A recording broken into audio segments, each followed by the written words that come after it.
Welcome to an NBA preview Palooza edition of the Mismatch. I'm Chris Vernon. Joining me as always is Kevin O'Connor, a.k.a. Kevin O'Bama, Kevin O'Concert, Kevin O'Camera, Kevin O'Candyland, Kevin O'Croissant, Kevin O'Bamba, Kevin! What's going on, Chris? It's the NBA season. Woo! The NBA season is upon us, and we have, for this edition of the Mismatch, 5 bold predictions for the upcoming NBA season. Now, I did text you last night, and I said, you better be bold, Kevin. All capital letters with the bold. You better be bold. I'm bold, Chris. Okay. I'm going to be extra bold today for you by my standards. Look, we're going to go 5 each. Do you want to start or you want me to start? Yeah, I'll start. Right.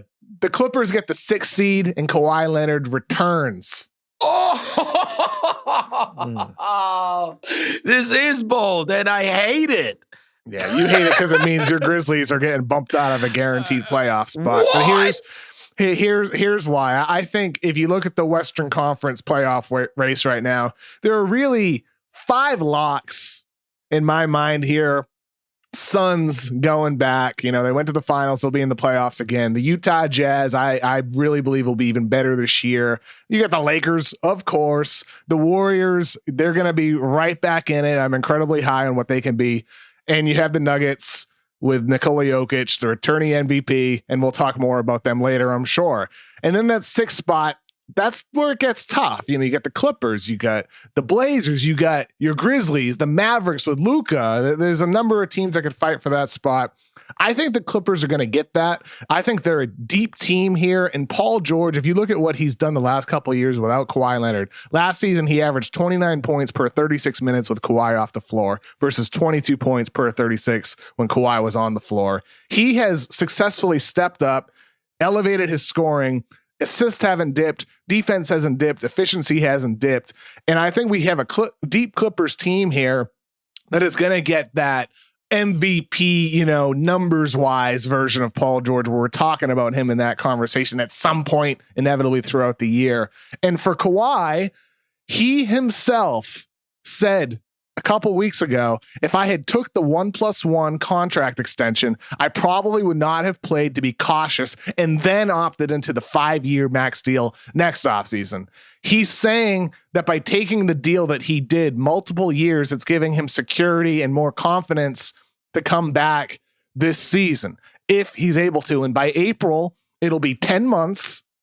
10 months since he partially tore his ACL and underwent surgery. And I believe the Clippers are going to be a very good team by adding a MVP level talent in Kawhi Leonard after 10 months of recovery.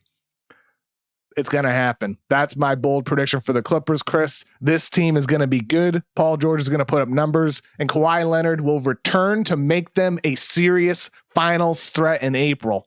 Wow. All right. It's certainly bold. I don't buy it. I don't buy that we get playoff Reggie Jackson. You got some Terrence Mann stock, though, don't you? I do have Terrence Mann stock. I'm hopeful that he gets to play a lot. All right. Well, look, since you did that, I'll have to do this.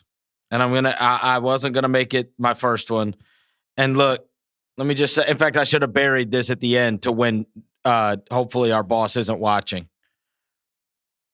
Because this may be my last mismatch, Kevin.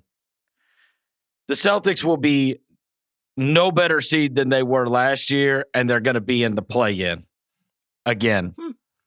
Interesting. They come back this year. I hear a lot of talk about them, but to me, they've got the 2 outstanding players, and then there's a significant drop-off. They brought back Al Horford, not for necessarily basketball reasons as much as leadership reasons, because this is a team that has lacked some toughness and has lacked some leadership when the going gets tough. And I think you have replaced one of the best coaches in the NBA. People can say whatever they want about Brad Stevens. Go ask other NBA coaches what they think about Brad Stevens. So if I am to believe that Brad Stevens can maximize something, well, then I don't think you can replace him with a guy that's going through the job for the first time. And I also think it's a very difficult job for Ime Udoka. I do.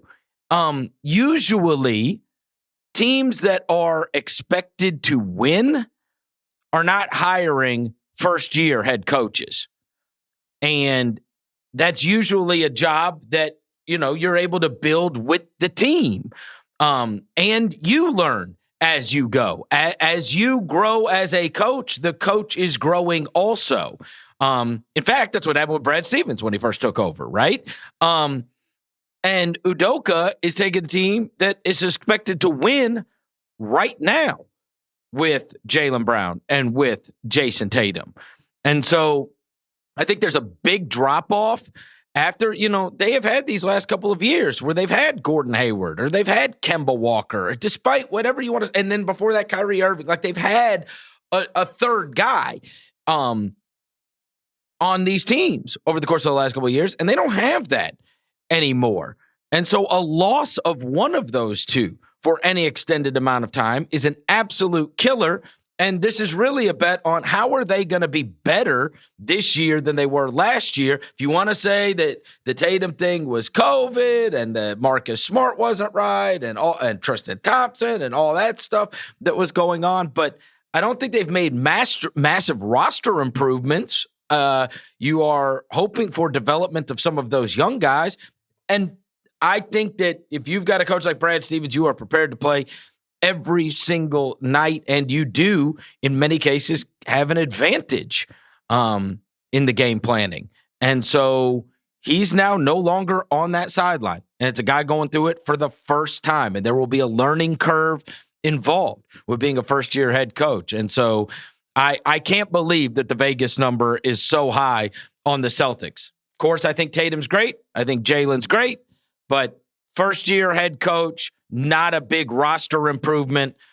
I think that that number's too high. The expectations are too high for what they've got going this year. So with the Celtics, I think they'll be a top 6 seed. I mean, we've talked about this all off season. I think Boston could be pretty good and exceed expectations. Maybe not Vegas numbers, but at least comparatively to what NBA Twitter thinks. I'm curious about your thoughts on this, Chris.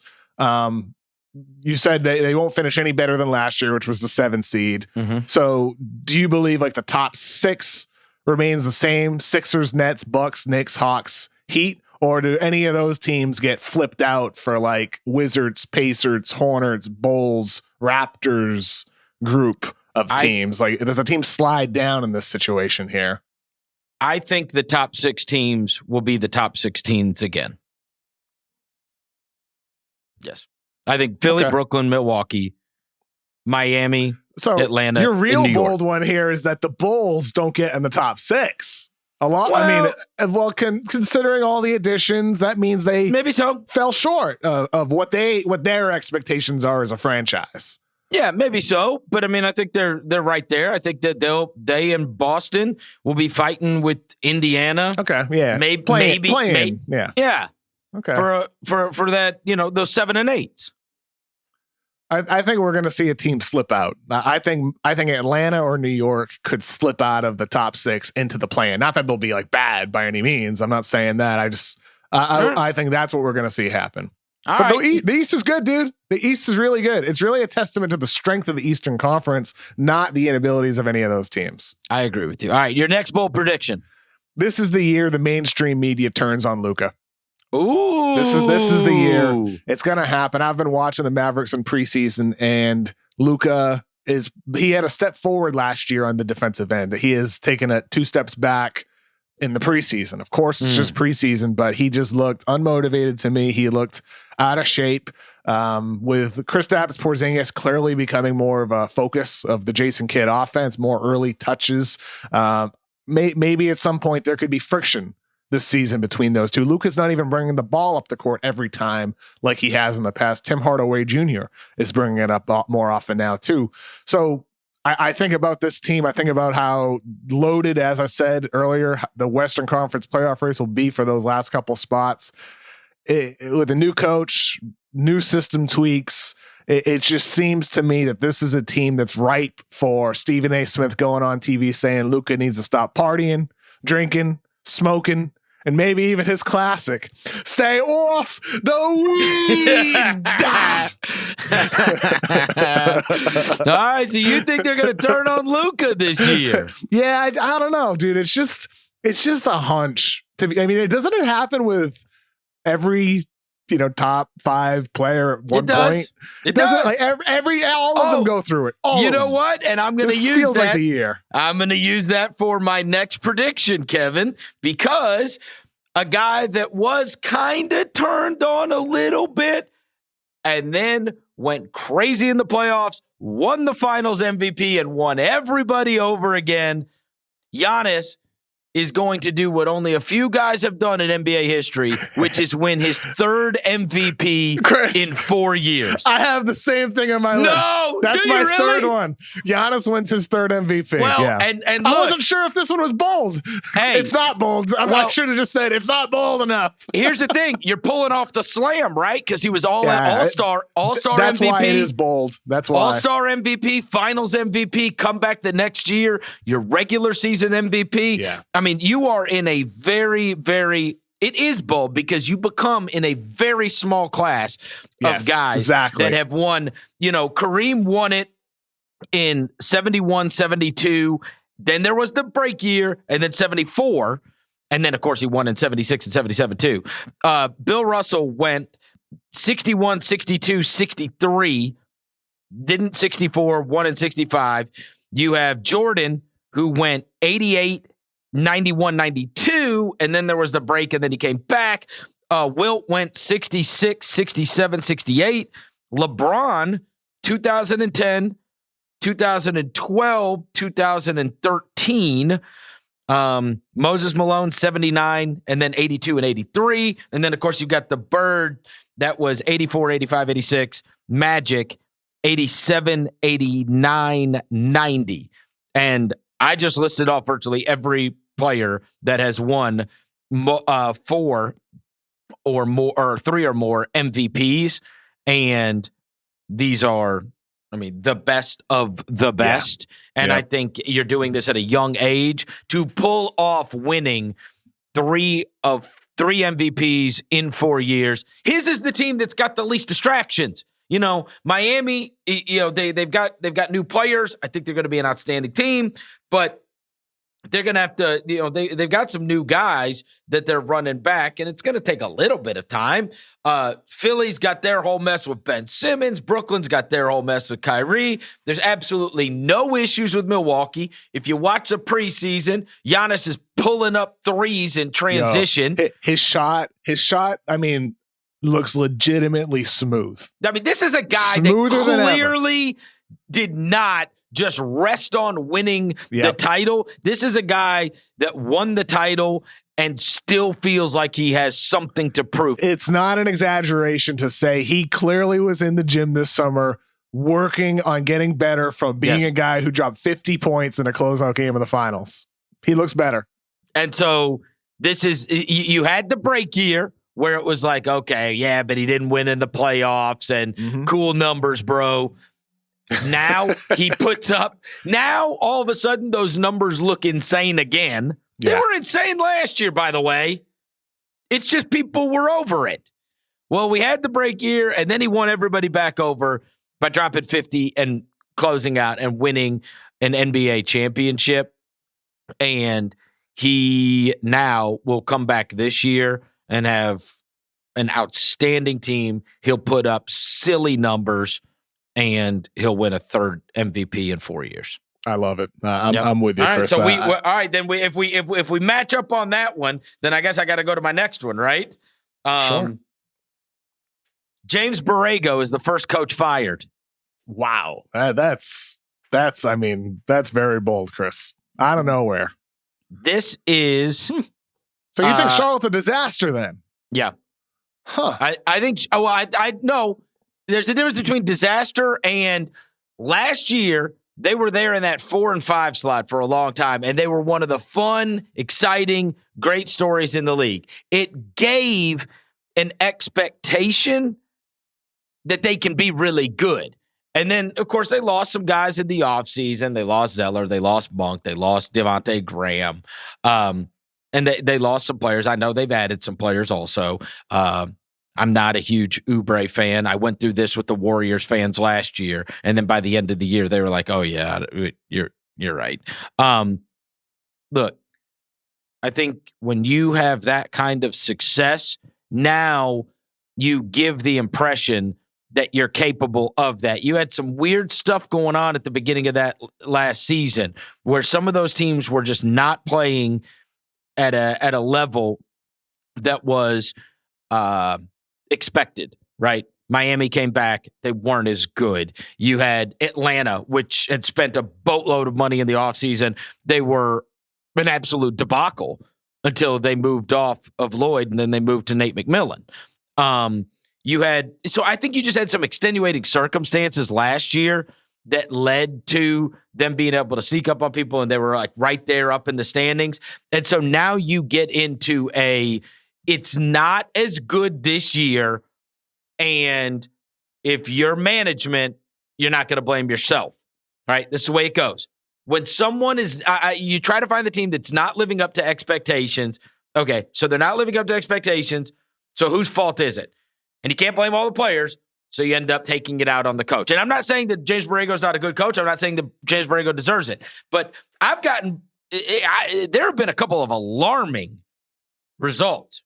You could say it's just preseason, but Kevin, they're not a made team. When you get into the preseason, you see some of these teams, they're playing because they're trying to become something they haven't been before. And I'm talking about Sacramento. I'm talking about Minnesota. I'm talking about Cleveland. Watch some of these teams play during the preseason. Like Charlotte goes out there like they're a made team, like they got nothing to work on, like they're good to go. And they've gotten just the absolute crap kicked out of them. Lost by 70 points in a preseason game. They scored like 50. And Borrego had already gotten mad at them. Go back and read the quotes after they played Memphis. He was furious about it. Terry Rozier saying we got punked out in that game. Like they're laying back like they're a veteran team, like the Lakers, that doesn't give a shit about the preseason at all. And I don't like it. I don't like the way they've treated the preseason. I don't think the roster is better. And I think they're going to have an expectation that they're like a sneaky fun team. They're a good team. And then they're going to underwhelm and they're going to blame it on the coach. That's what I think. There you go. All right. I think they'll give Borrego another year, even if they underwhelm. We'll move on to my next one. Michael Porter Jr., who was, a great feature article was written about MPJ by Rob Mahoney on The Ringer, which I really enjoyed reading. I thought he crushed it. My prediction is Michael Porter Jr. averages over 25 points per game. Whoa! The opportunity and the way in which he's been utilized in preseason suggests to me that when he's getting a full slate of minutes, that this guy's going to be just an absolute flamethrower in that Denver offense. Like no Jamal Murray there to start the year for quite some time. We'll see when he comes back. There's still no set date. Michael Porter Jr. in that time and after that time when Jamal Murray is inevitably just getting himself worked back into basketball shape, I think he's going to shred, dude. I really do. Working with Jokic, those guys are going to continue to build more and more chemistry over the course of the season. And MPJ is just going to take another step forward. This guy got paid his money. And as Rob Mahoney was told in that story by Tim Conley, their general manager, they're not paying him for what he's done already. They're paying him for what they expect him to turn into. And I believe we're going to see another step forward from Michael Porter Jr. All right. This is good because my next bold prediction is about young stars and that there will be an influx of first-team all-stars this year. That you have these odd circumstances where a couple of these guys are, you look and you think there could be openings because Kyrie was an all-star, Ben Simmons was an all-star. Both of those are massive question marks. If you had to predict right now, you would say they're not all-star guys this year. And you don't know which conference they would be in or how many games they're going to play anyway. So you got those. You got Mike Conley, who he's been around forever, and that was nice for him to make it as a reserve last year, but that's another spot. You got Vucevic, who now is not going to be able to put up the same kind of numbers playing in Chicago. So there, and then you're inevitably going to have injuries. And so there's going to be open spots. And so you say, well, that's not some kind of bold prediction, but it is when I tell you who it's going to be. Ja Morant will make the All-Star team. De'Aaron Fox will make the All-Star team. John Collins will make the All-Star team. Colin Sexton will make the All-Star team. Wow. I mean, speedy point guards. In my head, I'm trying to figure out who it means is going to miss the All-Star game. I told you. I know, but like that feels like a lot more names than I had understood. There's two in each conference. I picked two in each conference. So I said Collins and Sexton, and I said Morant and Fox. That those guys become all-stars this year. You also have the Kawhi spot that's open. You're inevitably going to have injuries. I mean, it's just the way it works, right? And you got a couple of guys that aren't going to make the team that have before. But yeah, there you go. There's 4 guys that I think can all make all-star teams for the first time this year. I like it. Let's go to mine is like a similar thought in terms of new blood. All right. It relates to the Rookie of the Year award. My bold prediction is that the Rookie of the Year will not be one of the top 3 picks. Cade Cunningham, Jalen Green, Evan Mobley. You look at the last 10 or so years, you got Malcolm Brogdon, the 36th pick. In 16-17, you got MCW, Michael Carter Williams, the 11th pick, Dame, 6th pick, Tyreek Evans, 4th pick, Brandon Roy, 6th pick, Chris Paul, 4th pick. Not a lot of guys going back that have been non-top 3 picks to win Rookie of the Year in the last 10, 20 years. And this year, I'll tell you what, Chris, I don't know who it's going to be, but I do think you look at the way in which some of these guys are going to be utilized this year. You think about Scotty Barnes in Toronto. He led the Raptors in assists in preseason. He was a dominant force on the defensive end of the floor. You look at Davion Mitchell with Sacramento, who also was excellent on defense and also was looking like the same guy he was at Baylor in terms of his ability to create shots off the dribble, generate for himself and for his teammates, up and down the line, even like somebody like Trey Murphy. I'm not saying he'll win it, but with Zion out early in the season, Murphy's getting utilized. He's getting fed shots, getting fed touches. There's just a lot of guys in this year's draft that I'm thinking about that, like, these guys are going to put up numbers. They're going to have opportunities, and some of them are going to be on winning teams. Cade's out right now. He's been out through preseason. He could miss time during the regular season with the ankle injury that he has. Jalen Green on a really bad team with not a lot of structure. And then you get Evan Mobley, who great defensively, but still some inefficiencies on offense that I think will hurt him when it comes to Rookie of the Year voting. I'm looking elsewhere when it comes to who's going to win Rookie of the Year. And that's a rarity when you look at the last 10, 20 years of NBA history and beyond. Yeah, those teams, all those teams at the top are probably going to be pretty bad.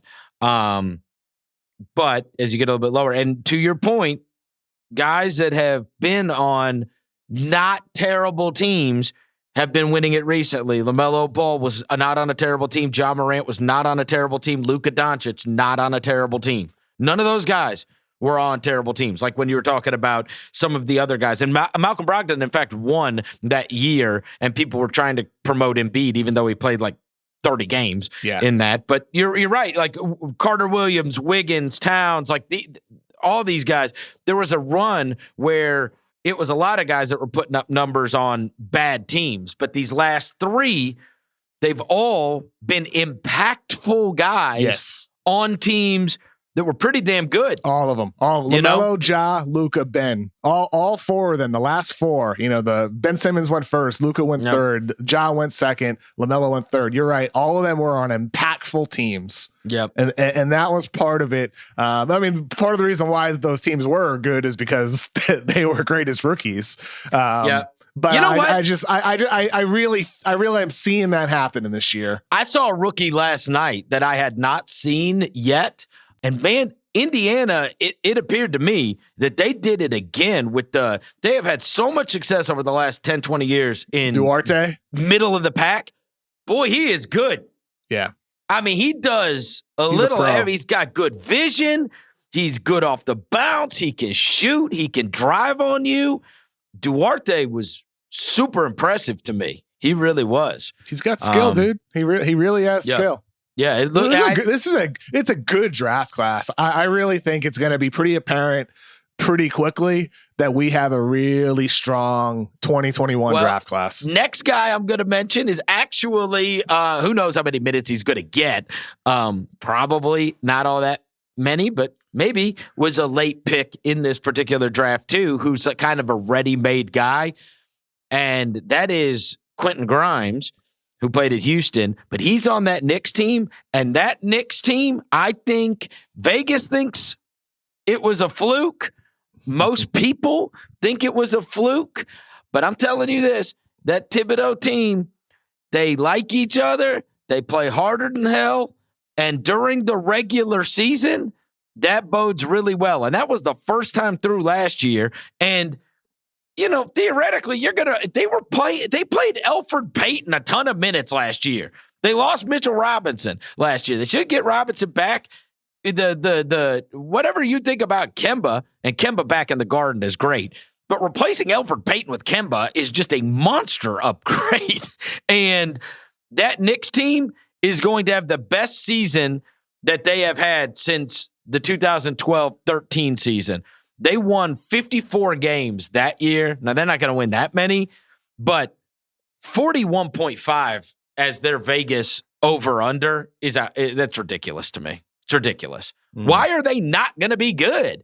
Everybody wanted the excuses last year, all the way into the year. And it was like, I know that it was a debacle when it comes to the playoffs, but we'll worry about the playoffs when it comes to the playoffs. We're talking about regular season. And in the regular season, they come prepared every night and they play hard every night. There's a time when these guys, they all get worn down from Thibodeau. But that time's not now. And they got a lot of young legs, and I think there could be individual improvement. Barrett could get better. I love IQ. Obi Toppin could be in the mix as a relevant player now this year. I do think Grimes can knock down threes, and I think that people are expecting the Knicks are going to take a big step back, and I don't see that. I don't see that happening. They also have the assets to go make a deal. They have, if there are players out there, they have the assets now where in between picks and young talent, they could go swing a deal and improve immediately if they wanted to. And so I think that Knicks team is going to be really good again. I do. And I think that the number that is posted on them is way too low, and that Knicks fans are actually going to really love this team, and it's going to be the best season they've had in a long time, almost 10 years. I mean, I tell you what, RJ Barrett's gotten better every year of his career. Mm-hmm. It seems reasonable to expect that to happen again. Julius Randle just had the best season of his career and then fell flat on his face in the postseason. And it seems like, you know, judging off his comments throughout preseason and media day and all that, is that he really reflected and learned from that. So you have these guys who are introspective, who always try to get better and have gotten better as your best young guys on the team. In addition to Tibbs, as you said, who's going to keep them in line, and they have good depth. Like this, the Knicks should be, even if they don't, their win total might not be amazing, might not be champion, you know, they're not a championship contender. The Knicks are going to, again, be a very, very, very competitive team that's going to get at worst a play-in spot, a top 8 spot in the East. Yeah, and I mean, like, look, say Barrett gets better and Kemba Walker's there. Like, now all of a sudden, Julius Randle doesn't have to hit all those impossible shots that he made last year. The degree of difficulty on his shots was absurd. Now you have a little relief on that. And I don't know, man. I'm kind of shocked that so many people think the Knicks are going to take a step back. So that's my fourth one. That leaves me one left. Is that right? No, I'm done. You're done, and I'm going to replace. In fact, I mean, I really did already replace it. My Giannis one was replaced by the Rookie of the Year one. So my real fifth one here, Chris. The Blazers. Underwhelm. Oh, gosh. Look at you. You really trying to make Nurkic mad again? And this is a grudge. This is a grudge. It's not a grudge. It's not a grudge. They underwhelm and they trade Damian Lillard. Probably 4 Ben Simmons and 6 first-round draft picks. You don't want to know why? Because you hate yourself, Nurkic. I've watched all of their preseason games. Their defensive scheme is an absolute disaster. It's a disaster. It was last year. in years past, Terry Stotts has tried to do an aggressive scheme, more blitzing or showing on pick and rolls, having, the help defender rotate into the paint. I mean, dude, they're helping off Steph Curry. Jordan Poole running pick and roll against the Blazers with freaking Kevon Looney rolling down the lane. He's finding Steph Curry for wide open kick out passes. The Blazers are gonna be a disaster on defense again. They're not fair to evaluate in the preseason. Come on, that's a veteran team that has been in the It's playoffs completely fair. It's the scheme. Year after year. It didn't work in the past. It's not going to work now under Billups. You're just trying stuff out in the preseason, and the level of effort when you're a veteran team. I worry about young teams in the preseason. I don't worry about veteran teams. What are we going to sit there and say? Well, the Lakers haven't won a preseason game, Kev. Oh, I mean, Lakers fans. Big red flags. Ask Lakers fans. A lot of them are panicked. Oh God, they shouldn't be. I mean, you have LeBron James and Anthony Davis on your roster. There's no reason to panic when you have those two. There's another reason to panic if you're a Lakers fan, but that's a different conversation for a very different day in April, May, or June. But all right, with the Blazers, though, Chris. I truly believe that this team is going to be just horrific again defensively.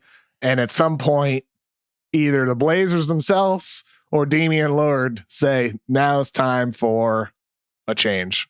Wow. All right. These were my 5. The Celtics will be no better than the play-in and won't have a higher seed than they did last year.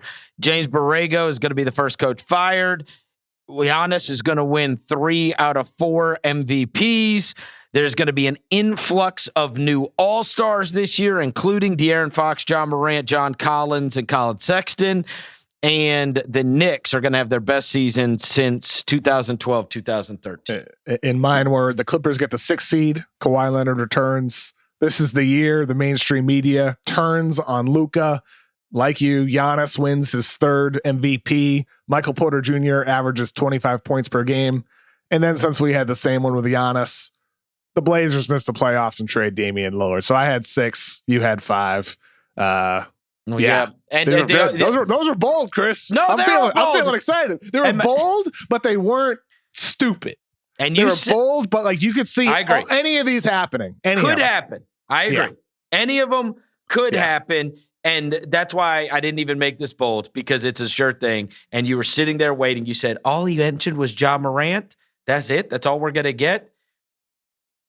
The Memphis Grizzlies will be every single fan's second favorite team this year. They're going to be fun. Everybody. The Grizzlies are. They will be everybody's second favorite team. They're going to be a fun team. I mean, I think with Memphis, Jaren Jackson Jr., even like Steven Adams. Steven Adams is it's a fun big man to watch. All the tattoos and like Brandon Clark. You got Desmond Bain. The Grizzlies have a lot of fun talent on the team. Like I love people watching like Memphis. Slow-mo.